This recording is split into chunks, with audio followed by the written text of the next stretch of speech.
అందరికీ నమస్కారం.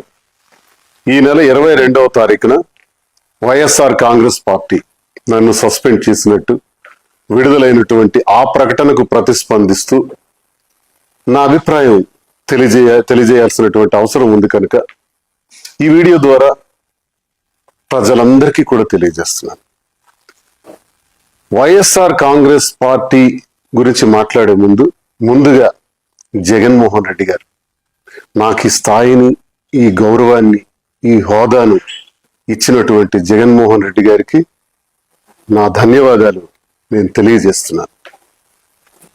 మరి ఈరోజు పార్టీ కోసం చాలా కష్టపడి పనిచేశాను, గొంతై మాట్లాడాను, గట్టిగా ప్రతిపక్షాల మీద విరుచుకుపడ్డాను.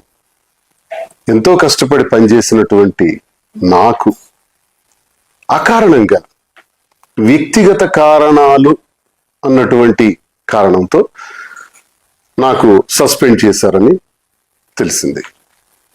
అయితే ఇందుకు నేను పార్టీ నాకు అందించినటువంటి సహకారం, రాజశేఖర్ రెడ్డి గారితో అడుగులు వేసిన నేను, జగన్మోహన్ రెడ్డి గారితో నడుస్తున్న నేను, నా హృదయంలో జగన్మోహన్ రెడ్డి గారు ఇప్పుడు కూడా చిరస్మరణీయం.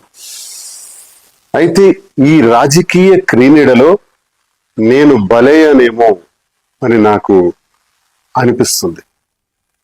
అయితే నేటికి 25 సంవత్సరాలుగా ప్రజా జీవితంలో ఉన్నటువంటి నేను, ప్రజాసేవనే పరమావధిగా భావించిన నేను ఎప్పుడూ పార్టీకి ద్రోహం చేయలేదు, అవినీతి చేయలేదు, లంచాలు తీసుకోలేదు, అధికార దుర్వినియోగం చేయలేదు, భూ కబ్జాలు చేయలేదు.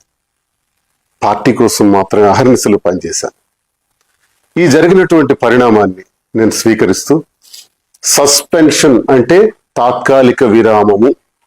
ఓకే, తాత్కాలిక విరామాన్ని ప్రకటించినప్పుడు నాకు ఒకటి గుర్తొస్తుంది. గురజాడ అప్పారావు గారు మాట చెప్పారు, విజయం కోసం విసుగుని వీడి విరామ మెరుగక పని చేయండోయ్.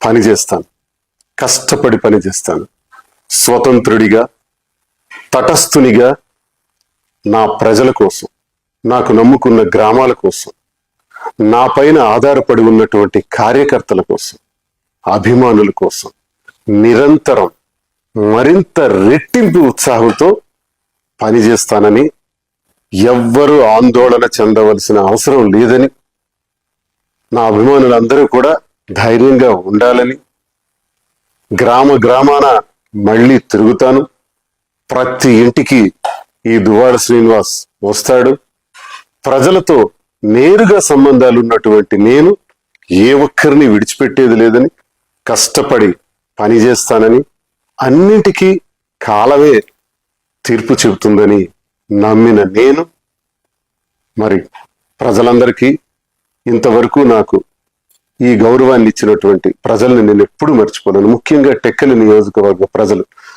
వారి పాదాలకు నా సాష్టాంగ ప్రణామాలు చేస్తూ, నా ఊపిరి ఉన్నంత వరకు మీ సేవలో నిమగ్నమై ఉంటానని, నా అవసరం ఎక్కడ ఉంటే అక్కడ నేను ప్రత్యక్షంగా ప్రతి ఒక్కరికి ఉపయోగపడేందుకు కృషి చేస్తానని తెలియజేస్తూ, మరి ఇంతవరకు అవకాశాన్ని ఇచ్చినటువంటి వైఎస్ఆర్ కాంగ్రెస్ పార్టీ అధినేత జగన్మోహన్ రెడ్డి గారికి నా హృదయపూర్వక నమస్కారం.